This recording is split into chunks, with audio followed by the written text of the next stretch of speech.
My name is Corinne, and at 43 years old, I watched my daughter Jessica stand up at her graduation dinner and shatter my heart with just a few words.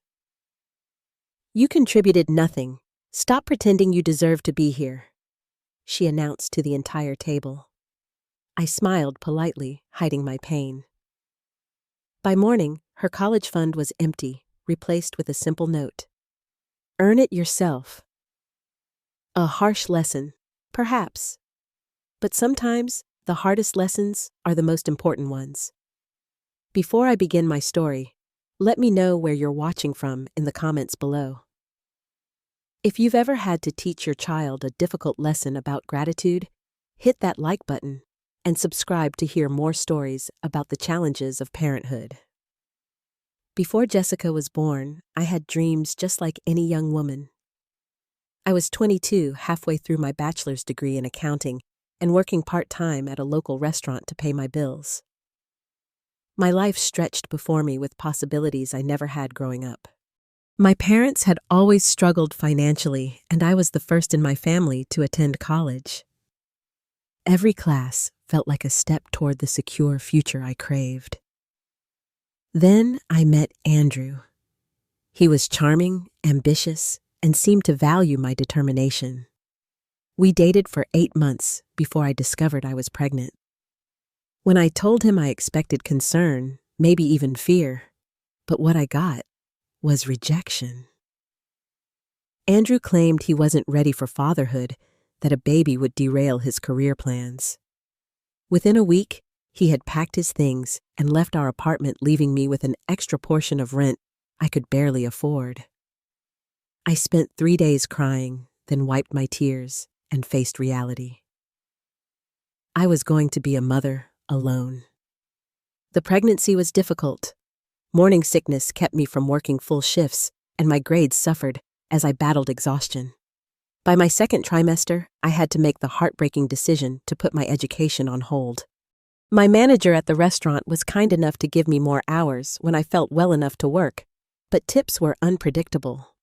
After Jessica was born, my world narrowed to 2 objectives: caring for my daughter and keeping a roof over our heads. I found a job as a receptionist at a dental office during the day and continued at the restaurant 3 nights a week. My mother watched Jessica when she could, but her own health was failing.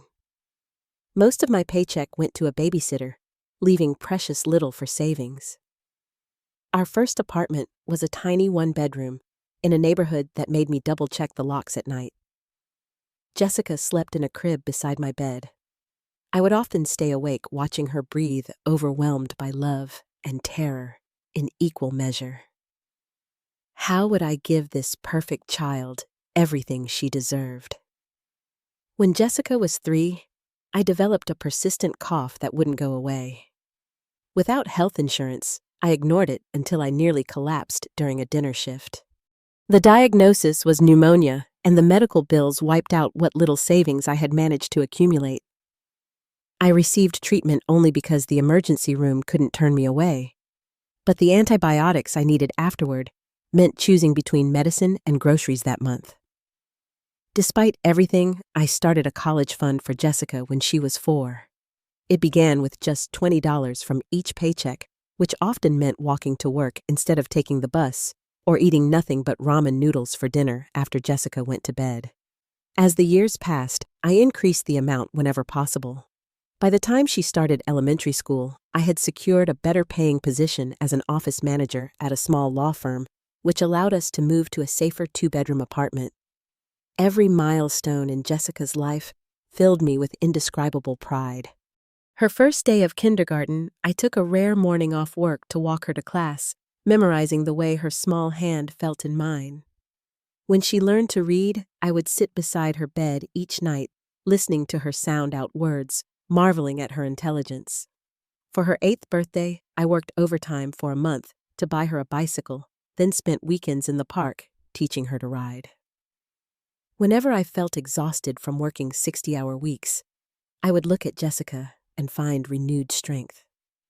I made a solemn promise to myself that she would have opportunities I never had. She would attend college, without the constant financial stress that had forced me to abandon my own education. She would pursue her dreams without compromise. As Jessica grew, so did her college fund. Every birthday check from my parents went straight into the account. When I received a small inheritance after my mother's passing, I put most of it toward Jessica's future keeping, only enough to replace our ancient refrigerator that had stopped working. I skipped doctor's appointments for myself, wore shoes until they developed holes, and never took vacations. Every sacrifice seemed worth it when I imagined Jessica walking across a stage to receive her college diploma. Jessica was a bright, curious child with an infectious laugh. During her early years, we were inseparable. Despite my exhaustion after long workdays, I would still make time to read her stories, help with homework, or simply listen to her excited chatter about school. Those moments were precious to me, small islands of joy in an otherwise relentless schedule. As a single mother with limited resources, I couldn't provide Jessica with many luxuries, but I gave her my unwavering support. When she expressed interest in science in 4th grade, I found free programs at the local library and museum. When she wanted to join the school choir, I rearranged my work schedule to attend every performance sitting in the audience with a disposable camera beaming with pride. Jessica consistently earned top grades, and parent-teacher conferences were moments of pure joy. Her teachers praised her intelligence, work ethic, and kind nature. I would return home from these meetings and place her report cards in a special box, tangible proof that despite our circumstances, my daughter was thriving. The shift began subtly when Jessica entered middle school. One day, I picked her up wearing my office manager's uniform after a long shift. As we walked toward the car, I noticed her scanning the parking lot nervously. "Mom, could you wait in the car tomorrow?" Jessica asked suddenly. I was caught off guard. "Why, honey?" Just because she replied, quickening her pace. It wasn't until later that I realized she had been embarrassed by my appearance. My sensible shoes and department store clearance rack clothes didn't match the designer outfits worn by many other parents at her new school. It was the first sting of many to come. By 8th grade, Jessica had formed a tight friendship with a girl named Amber Wilson. The Wilsons lived in the affluent part of town. Mr. Wilson was a successful attorney, and Mrs. Wilson was a former marketing executive who had chosen to be a stay-at-home mother. Their house had 5 bedrooms, a swimming pool, and a dedicated home theater room, something Jessica described in awestruck detail after her first visit. Whenever Jessica returned from the Wilsons' home, she would be uncharacteristically quiet, her eyes taking in our modest apartment with what appeared to be new criticism. Our furniture, much of it second-hand, suddenly seemed shabby to her. The meals I prepared after work were compared unfavorably to Mrs. Wilson's gourmet cooking. "I want to take cooking classes," I overheard Jessica tell a friend on the phone. "My mom just makes basic stuff. She doesn't know about real cuisine." Each comment was a small paper cut to my heart, but I told myself it was normal teenage behavior. All adolescents go through a phase of finding their parents embarrassing, right? High school accelerated the growing distance between us. Jessica joined the debate team, student council, and honor society. Her academic achievements continued to make me proud, but increasingly, she excluded me from her school life. When she won a prestigious essay contest in sophomore year, she didn't tell me about the award ceremony until the morning of the event. "Could you maybe wear that black dress you have?" Jessica asked hesitantly as I scrambled to rearrange my work schedule. "And maybe put your hair up." I spent my lunch break getting a rushed manicure I couldn't afford and buying a new pair of shoes with my emergency credit card. Despite my efforts when I arrived at the ceremony, Jessica introduced me to her teachers with visible reluctance. "Mom, this is Mr. Harrington, my English teacher," she said quickly before moving away to talk with Amber.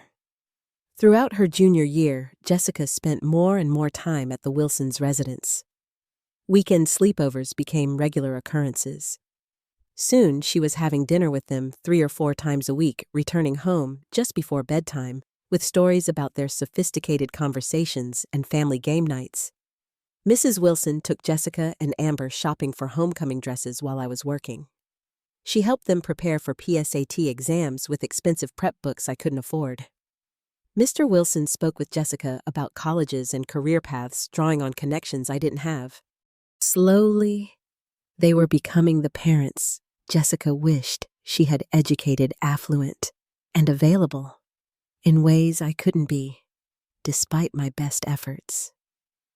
Mom, the Wilsons invited me to go with them to their lake house this weekend, Jessica announced one Thursday evening. Her eyes shone with excitement. They have a boat. That's the third weekend this month you've spent with them, I said carefully. I was hoping we could have some time together. Maybe see that movie you've been talking about? Jessica rolled her eyes. We've seen movies a million times. This is different. It's an experience. She emphasized the last word with reverence. I know, sweetie, but I miss you, I admitted. The Wilsons get so much of your time lately. Her expression hardened. Well, they have time for me, she snapped. You're always working or too tired? The accusation stung because there was truth in it. I was often exhausted juggling multiple responsibilities to keep our lives afloat. But Jessica couldn't or wouldn't see that my fatigue was the direct result of providing for her. Despite numerous attempts to reconnect with my daughter, invitations to lunch, offers to help with schoolwork, even suggesting we take a weekend trip to the coast, she consistently chose the Wilsons' company over mine. Each rejection reinforced the growing fear that I was losing her, not just to normal teenage independence, but to a family that could offer her everything I couldn't. The day Jessica received her acceptance letter from Princeton University was one of mixed emotions for me. Pride swelled in my chest as she tore open the envelope and screamed with delight. Her hard work had paid off, and she would have opportunities I could only dream about. But there was also a knot of anxiety in my stomach. Princeton was expensive even with financial aid, and I worried about whether the college fund I'd built over 17 years would be enough. That evening, as Jessica texted friends about her acceptance, I sat down with her to discuss finances. Honey, I want to talk about college costs. I began pulling out the folder where I kept all the information about her fund. Jessica barely glanced up from her phone. The Wilsons already talked to me about it. Mr. Wilson says with my grades and extracurriculars I should qualify for some scholarships. I still want to show you what I've been saving. I persisted, opening the folder to reveal bank statements. For 17 years, I've been putting money aside for your education. It's not enough for all 4 years, but it should cover most of your first 2 years if we're careful. For the first time, Jessica looked at the papers, her expression unreadable. You've been saving for my college? She asked, as if the concept was completely foreign. Of course I have, I replied, surprised by her reaction. Since you were 4 years old. Every birthday gift from Grandma, every tax refund, every small raise I've gotten, most of it went into this account. Jessica quickly scanned the most recent statement, and I waited for some acknowledgement of the sacrifice this represented. Instead, she simply said, Oh, so that's what you mean by saying you've been saving. I thought it would be more. The casual dismissal of 17 years of disciplined saving nearly took my breath away. I had expected at least some recognition of what this fund represented: countless overtime hours, years without vacations, foregoing new clothes and medical care for myself. Well, Mr. Wilson says college is an investment, Jessica continued, returning to her phone. He says if we need to take out some loans to cover the difference, it's worth it for a Princeton degree. Her use of "we" stung. The Wilsons would not be contributing a penny toward her education, yet they were positioning themselves as partners in this investment. I had been the one making real sacrifices for nearly 2 decades. As graduation approached, Jessica became increasingly focused on having the perfect celebration like everyone else. By everyone else, she meant Amber and her wealthy friends, whose parents were planning lavish parties, expensive gifts, and European vacations as graduation presents. "Mom, everyone is having a special dinner at Costello's after graduation," Jessica informed me one evening. "It's tradition. Costello's was the most expensive restaurant in our area where entrees started at $50. A dinner for even a small group would cost hundreds of dollars."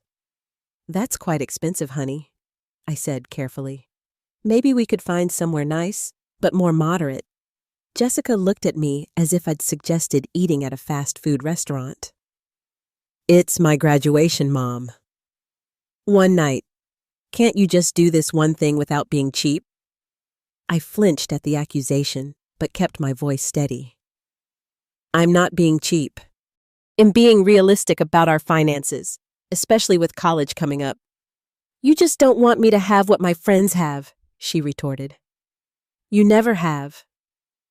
The unfairness of this statement burned, but I swallowed my hurt. "I'll see what I can do," I promised. Over the next month, I picked up extra shifts and canceled my cell phone plan, switching to a cheaper prepaid option. I skipped lunches and sold some jewelry that had belonged to my grandmother. Eventually, I saved enough to make a reservation at Costello's for Jessica, and 8 guests, the number she insisted was necessary to include her close friends, favorite teachers, and the Wilsons. As graduation drew nearer, Jessica's criticism of me intensified. She coached me on how to dress, how to speak, and even how to eat at fancy restaurants. "Please don't talk about your job, Mom," she instructed while we shopped for a dress for me to wear to the ceremony. "And try not to use slang. It's embarrassing." When had my normal speech patterns become slang? I wondered silently. "And when we meet the dean, let me do most of the talking," Jessica added. "Just smile and nod." The night before graduation, I prepared a special dinner at home, hoping to have a quiet celebration, just the two of us before the public events. I made her favorite lasagna from scratch and bought a small cake with "Congratulations, Jessica" written in blue icing. Jessica came home only long enough to collect her graduation outfit. "Mom, I told you I'm staying at Amber's tonight," she reminded me, eyeing the dinner table with impatience. "All the girls are getting ready together in the morning. Mrs. Wilson is arranging for a hairstylist and makeup artist to come to their house. I thought maybe we'd have a quick dinner first," I said, gesturing to the food. "Just us?" Jessica sighed dramatically. "I really can't. We have plans." She grabbed her overnight bag and headed for the door. "I'll see you at the ceremony. Second row on the right side, remember? Not the front row that's reserved for parents of the valedictorian and school board members." Before I could respond, she was gone, leaving me alone with a cooling lasagna and an untouched cake. I sat at the table for a long time, wondering when exactly I had become someone my daughter wanted to hide rather than celebrate with. The morning of Jessica's graduation dawned bright and clear. I woke early, giving myself extra time to get ready. I'd splurged on a hair appointment the previous afternoon and purchased a new dress, navy blue and conservative, exactly as Jessica had specified. I wanted everything to be perfect for her big day. The high school auditorium was already crowded when I arrived. I spotted the reserved section Jessica had mentioned and made my way to the second row. As I sat down, I noticed the Wilson family settling into the front row, despite not having a child who was valedictorian. Wilson was wearing an expensive suit, and Mrs. Wilson looked elegant in a designer dress I had seen in a magazine. They were chatting comfortably with the principal and school board members. I felt a momentary impulse to say hello, but remembered Jessica's instruction to stay in my assigned seat. So I sat quietly, clutching the bouquet of flowers I'd brought, watching other families greet each other with hugs and excited conversations. When the ceremony began, I craned my neck to see Jessica as the graduates filed in. She looked beautiful in her cap and gown, her face serious and proud. I wanted to catch her eye to share a smile that said, "I'm so proud of you," but her gaze swept past me, as if I were a stranger. As the valedictorian, Jessica delivered a speech that left me blinking back tears. She spoke eloquently about perseverance, ambition, and the support systems that help students succeed. She thanked her teachers by name, acknowledged the school administration, and gave a special thanks to the Wilson family for being her second home. I kept waiting for a mention of me, even a brief acknowledgement of the mother who had raised her alone, who had worked multiple jobs to provide for her, who had built her college fund dollar by dollar. But the mention never came. As the audience applauded her speech, I clapped until my palms hurt, swallowing my hurt. After the ceremony, I navigated through the crowd clutching my flowers and a small gift bag containing a journal I'd splurged on from an upscale bookstore. I finally spotted Jessica, surrounded by friends, and the Wilson family, all posing for photos. "Jessica," I called, waving. "Congratulations." She glanced over with a tight smile. "Mom, you're here," she said, as if surprised, despite the detailed instructions she'd given me about where to sit. "Can you wait just a minute? We're getting some pictures." I stood awkwardly to the side, watching as Mrs. Wilson straightened Jessica's cap, and Mr. Wilson put his arm around her shoulder like a proud father. They took dozens of photos in various combinations, Jessica with Amber, with teachers, with the debate team coach. No one suggested including me. Finally, Jessica approached. "We need to head to Costello's now to make our reservation," she said briskly. "Do you remember how to get there?" "Of course," I replied, extending the flowers toward her. "These are for you." "Congratulations, sweetheart. I'm so proud of you." She accepted the bouquet with a distracted thanks and handed it immediately to Mrs. Wilson. "Can you put these in water at your house? I'll pick them up tomorrow." Before I could give her the journal, she was whisked away by her friends, leaving me standing alone among scattered chairs and discarded programs. The drive to Costello's was silent as I practiced what I would say during the dinner. I wanted to find the right words to express my pride without sounding overly emotional, which I knew embarrassed Jessica. I rehearsed anecdotes that wouldn't mortify her, and reminders to use the correct fork for each course. Costello's was intimidating with its white tablecloths and crystal chandeliers.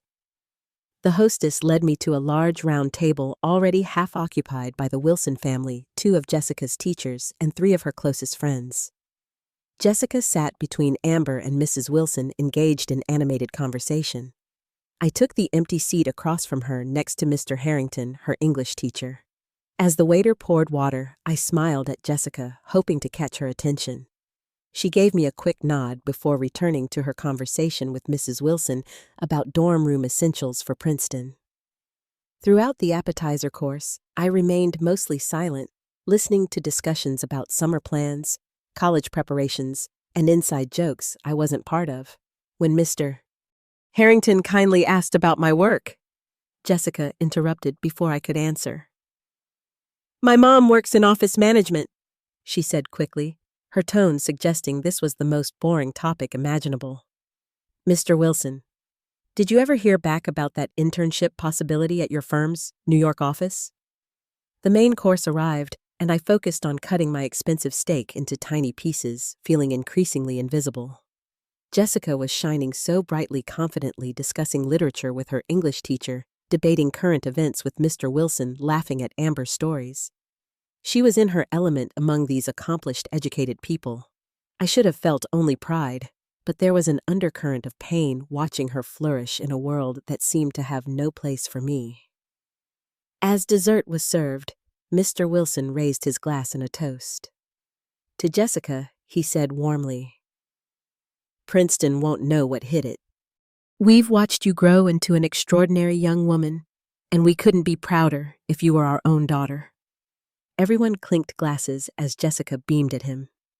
"Thank you for everything," she said, her voice thick with emotion. "You and Mrs. Wilson have shown me what it's like to be part of a real family. I wouldn't be here without your guidance." The words sliced through me like a knife. A real family, as if what she and I had built together over 18 years wasn't real. I took a deep breath, reminding myself that this was her day. My feelings didn't matter right now.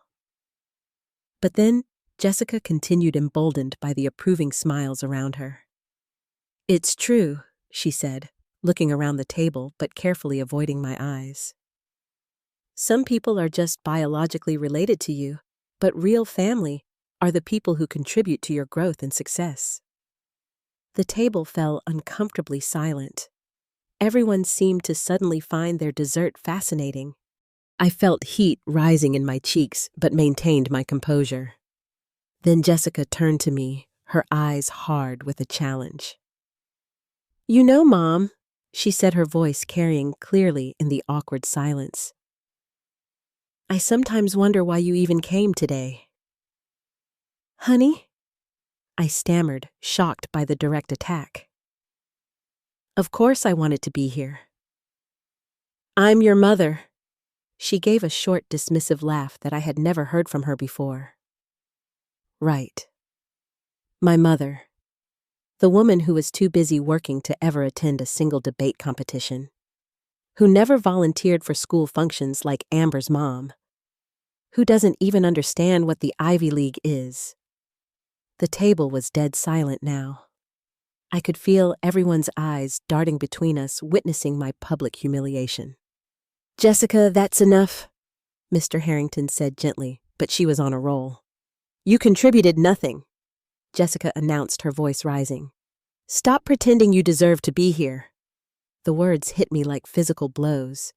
17 years of sacrifice dismissed as nothing. Countless nights of helping with homework, nursing fevers, working multiple jobs, all erased with a single cruel statement. I could have broken down. I could have reminded her of everything I had sacrificed. I could have created a scene that would have confirmed her worst opinions about me. Instead, I smiled politely, placed my napkin beside my plate, and stood up. "Congratulations again on your graduation, Jessica," I said, my voice steady, despite the earthquake happening inside me. "Please excuse me." I walked out of the restaurant with my back straight and my head high. It wasn't until I reached my car that the tears came hot and fast, blurring my vision as I drove home alone. That night, I barely slept. I lay in bed, replaying Jessica's words over and over. You contributed nothing. How could she believe that? How had I failed so completely as a mother that my only child saw no value in everything I had given her? As I stared at the ceiling, memories flooded back. Jessica at 4, climbing into my lap with a book begging me to read just one more story, even though I was exhausted from a double shift. Jessica at 7, proudly showing me a drawing she had made of the two of us holding hands, stick figures labeled Mommy and me, with a big heart between them.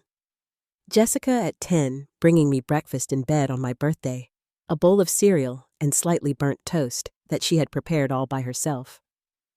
When had that loving child transformed into the young woman who had humiliated me at Costello's? Had I been so focused on providing financially that I had failed to teach her essential values? Had my determination to give her every opportunity created an entitled person who could not recognize sacrifice? By dawn, I had reached a painful conclusion. In my efforts to ensure Jessica had every advantage I hadn't, I had failed to give her something far more important, the understanding that privilege comes with responsibility, that financial support without gratitude creates entitlement rather than opportunity. I had protected her from the struggles that build character and cultivate appreciation. My greatest failure as a mother wasn't working too much or missing debate competitions. It was shielding Jessica from the reality of consequences. And now, on the cusp of adulthood, she was emotionally unprepared for the real world that awaited her. With a heavy heart, but newfound resolve, I got dressed and drove to the bank when it opened. The teller looked surprised when I asked to withdraw the entire balance of Jessica's college fund in cash, but I explained it was for tuition payment. "Are you sure you wouldn't prefer a cashier's check?" she asked. "That's a lot of cash to carry around." "I'm sure," I replied firmly. My daughter needs to physically see what has been saved for her. Back at home, I spread the cash across the kitchen table. Stacks of bills representing thousands of hours of overtime years, without vacations and countless small daily sacrifices. 17 years of putting Jessica's needs before my own. 17 years of contributing everything I possibly could. I found a notepad and wrote 5 simple words. Earn it yourself. No lengthy explanation, no angry accusations, just a clear message that it was time for Jessica to take responsibility for her own future. Then I placed the note in the center of the table, surrounded by the cash, and left for my shift at the law office. My hands trembled as I drove, and doubt crept in. Was I making a terrible mistake? Would this destroy what little relationship we still had? But deeper than my fear was the conviction that this was the most important lesson I could possibly teach my daughter now. Around noon, my phone began ringing. First, Mrs. Wilson, her voice tight with controlled anger. "Corinne Jessica just called us hysterical. She says you've emptied her college fund? There must be some mistake." "There is no mistake," I replied calmly. "Jessica needs to learn that actions and words have consequences. She made it very clear last night that she believes I have contributed nothing to her life. Now she has the opportunity to fund her education herself." "This is extremely irresponsible," Mrs. Wilson said. "The girl has worked hard for her future, and you're jeopardizing it over some perceived slight." "It wasn't a slight," I responded, my voice still level. "It was a public declaration that my years of sacrifice meant nothing to her. The money is still there. She can use it for tuition, but she'll need to acknowledge where it came from and show that she understands its value." After Mrs. Wilson hung up, the texts from Jessica began pouring in. "How could you do this? You can't just take my college money. This is illegal. I'll call the police." Each message was more frantic than the last, but I didn't respond. This was a lesson that required follow-through. If I backed down now, Jessica would learn that emotional manipulation could override consequences, and that would set a pattern for her adult life. My boss noticed my distraction and asked if everything was all right. For the first time in years, I shared some of my personal struggles. To my surprise, he was understanding and supportive. "Parenting isn't about being liked," he said. "It's about raising adults who can function in society. Sometimes, that means making painful decisions." His words reinforced my resolve. As painful as this was, I knew it was necessary. Jessica arrived at the law office where I worked just after 5 o'clock. Her eyes red and puffy from crying, her hair disheveled. She stormed past the receptionist and burst into the main office area, scanning the room until she spotted me at my desk. "How could you?" she shouted, drawing the attention of every person in the office. "That money was for my education." I remained seated, keeping my voice low and calm. "Jessica, this isn't the place for this discussion." "Well, where is the place?" she demanded. "You weren't home. You took my entire future and left a nasty note." My boss appeared from his office, alerted by the commotion. "Everything all right, Corinne?" he asked, giving Jessica a pointed look. "It's fine, Richard," I assured him. "My daughter and I are having a disagreement." "Well, take it outside." I gathered my purse and jacket and led Jessica to the small courtyard behind the building. Once we were alone, I turned to face her. "The money is still on the kitchen table," I said. "Every dollar I saved for 17 years.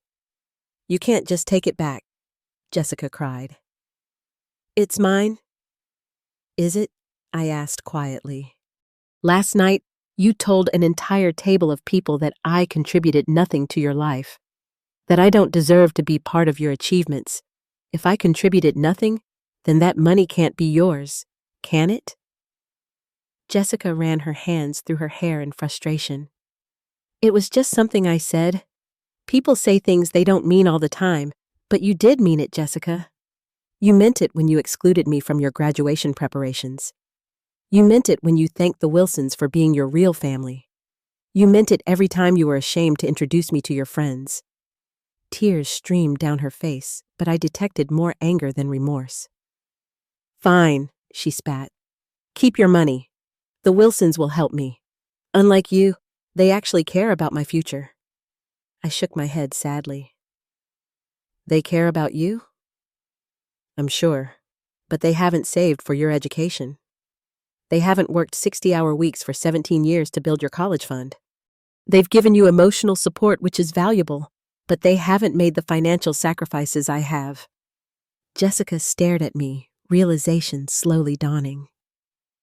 You're seriously going to make me beg for my own college money? She asked incredulously. I'm not asking you to beg, I replied. I'm asking you to recognize the value of what you've been given. To understand that every dollar on that table represents hours of my life dedicated to your future.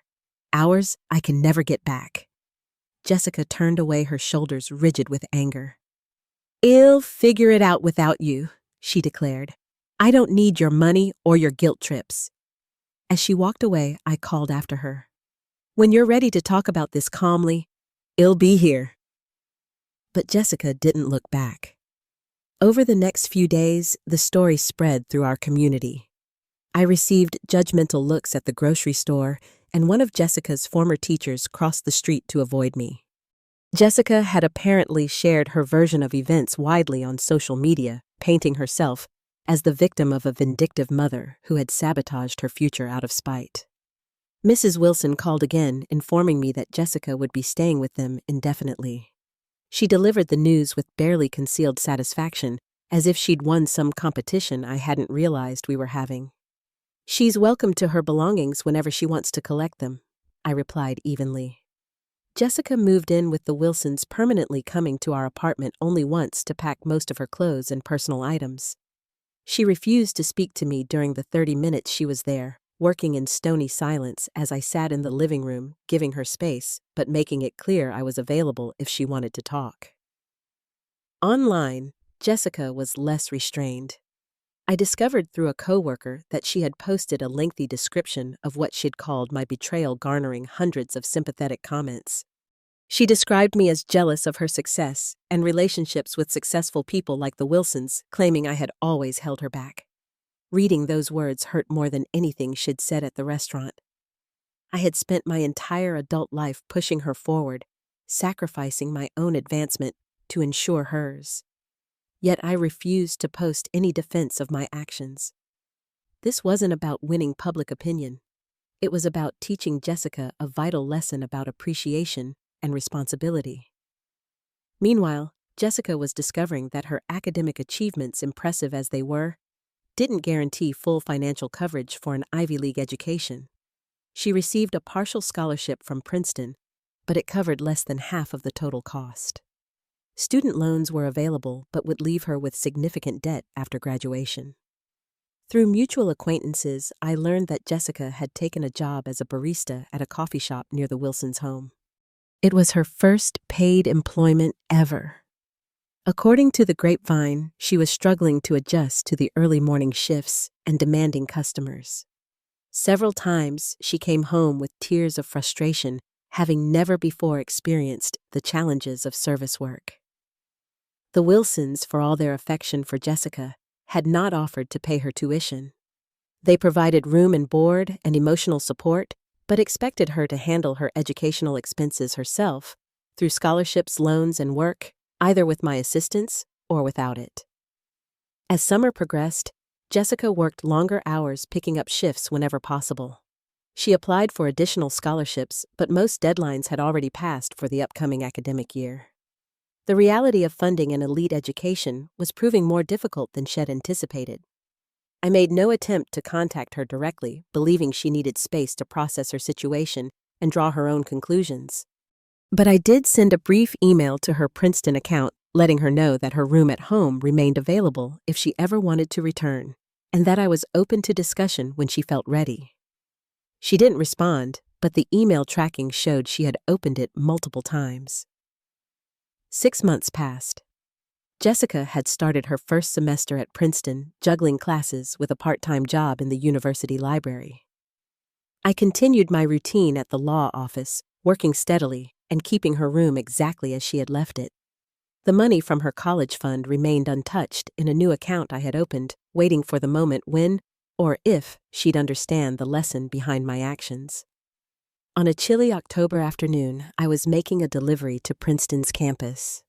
The law firm occasionally sent confidential documents to a professor in the political science department who consulted on legislative matters, and Eid volunteered for the task, knowing it might give me a glimpse of Jessica's new world. As I walked across the beautiful campus, admiring the historic buildings with their ivy-covered walls, I felt a mixture of pride and melancholy.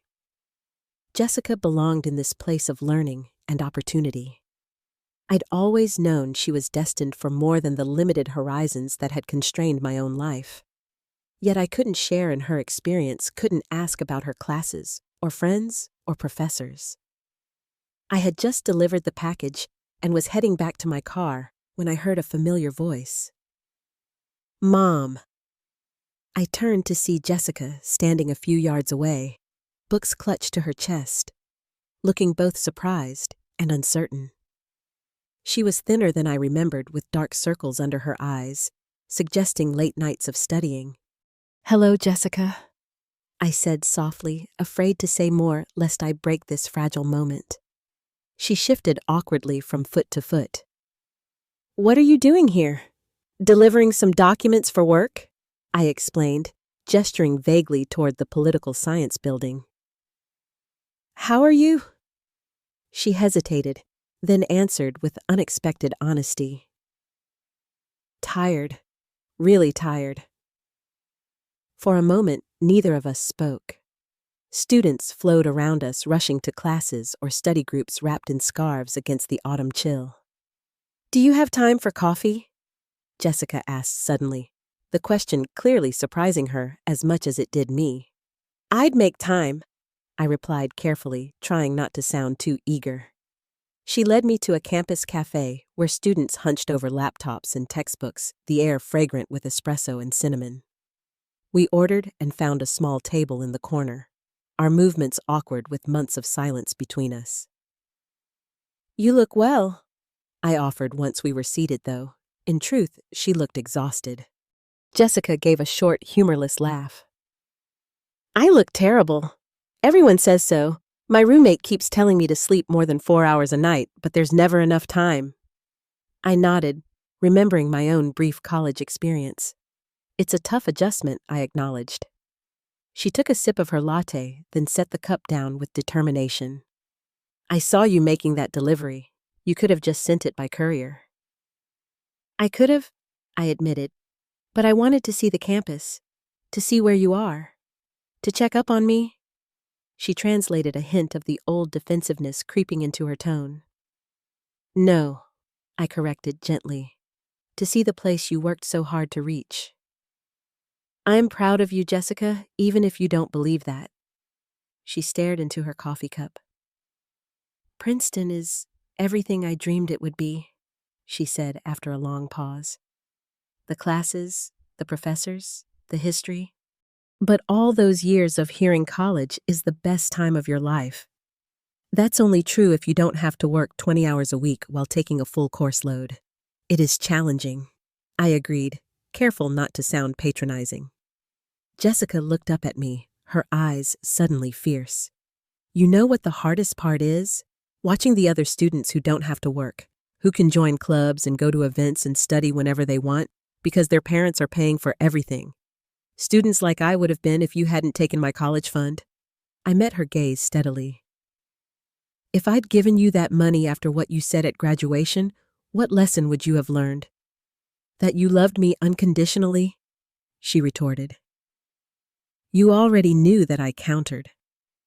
"What you didn't know was the value of work, of sacrifice, of appreciating what you're given instead of expecting it as your due.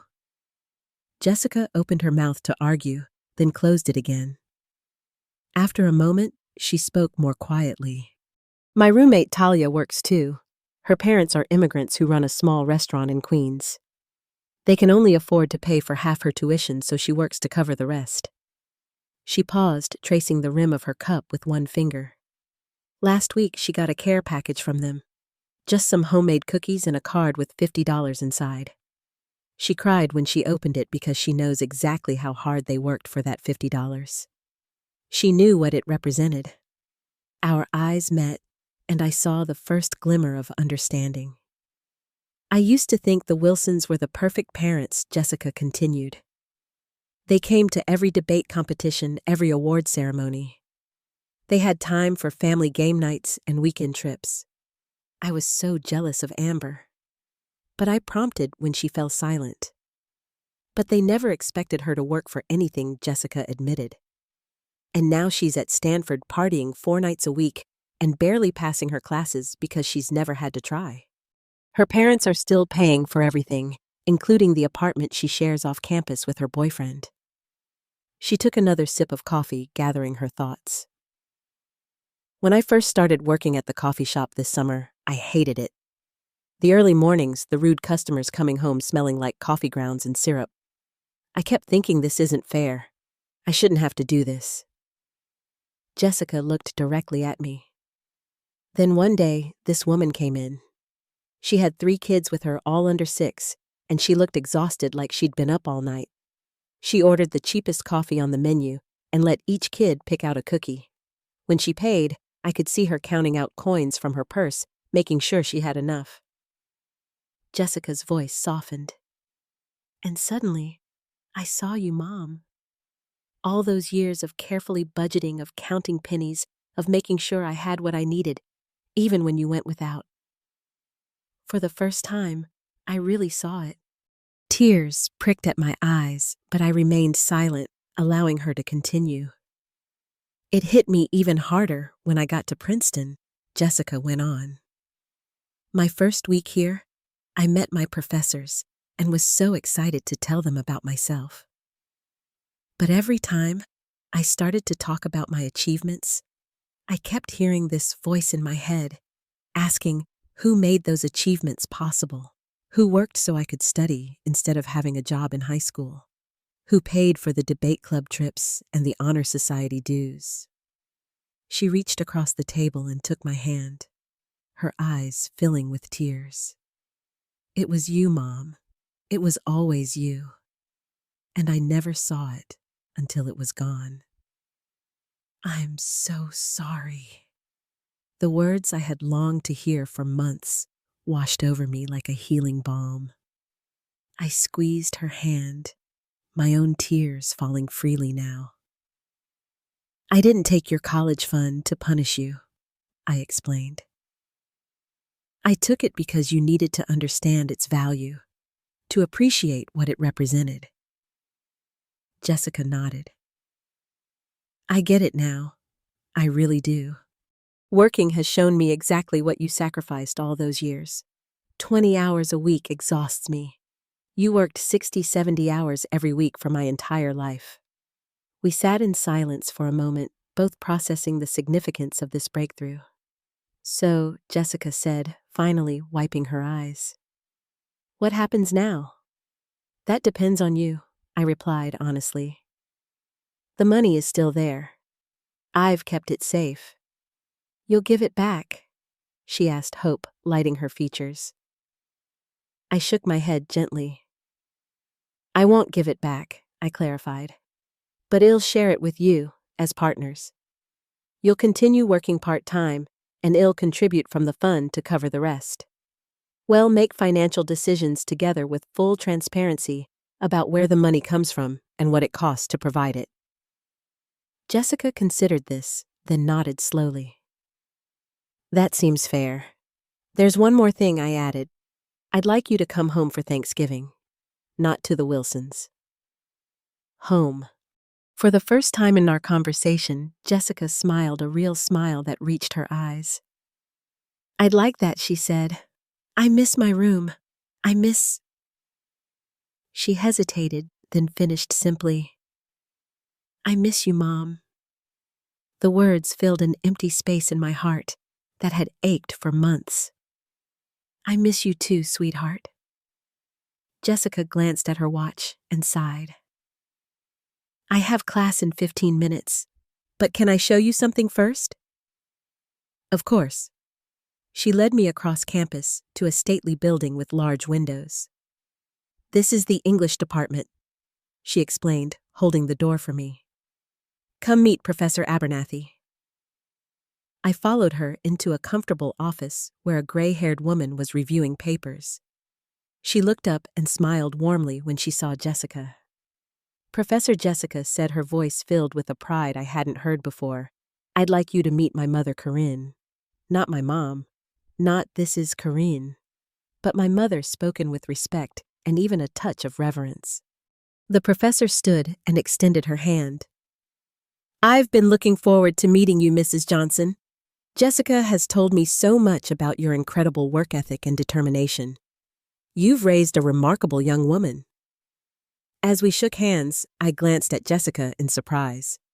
She blushed slightly, but held my gaze. "I tell all my professors about you now," she admitted later as we walked back across campus. "About how you raised me alone while working multiple jobs. About how you taught me the value of education by sacrificing your own." She paused, then added quietly, "I'm not embarrassed anymore, Mom. I'm proud." Those words meant more than any acknowledgement at a graduation dinner ever could. We had both learned valuable lessons over the past months. Jessica had learned about gratitude and the true cost of opportunity, while I had learned that sometimes the hardest parenting decisions are the most necessary ones. As we said goodbye near the library where she worked, Jessica hugged me tightly. "I'll see you at Thanksgiving," she promised. "And Mom, thank you. Not just for the money, but for caring enough to teach me what matters, even when it hurt us both." I watched her walk away toward her class, her posture straighter than before, carrying not just books, but a new understanding of her place in the world. The painful months of separation had been worth it for this transformation. A daughter who recognized her privileges as responsibilities rather than entitlements. True growth often comes through hardship, I thought, as I headed back to my car. By emptying Jessica's college fund, I had filled her with something far more valuable: character, gratitude, and the knowledge that she was capable of earning her own success. As parents, our deepest love sometimes requires making the hardest choices. For Jessica and me, that difficult lesson had ultimately strengthened our bond in ways that simple financial support never could. Have you ever had to teach your child a difficult lesson about gratitude or responsibility? Share your experience in the comments below. If this story resonated with you, please hit the like button and subscribe to hear more stories about the challenges and triumphs of parenthood. Remember, sometimes the hardest decisions we make for our children are the ones that help them grow the most.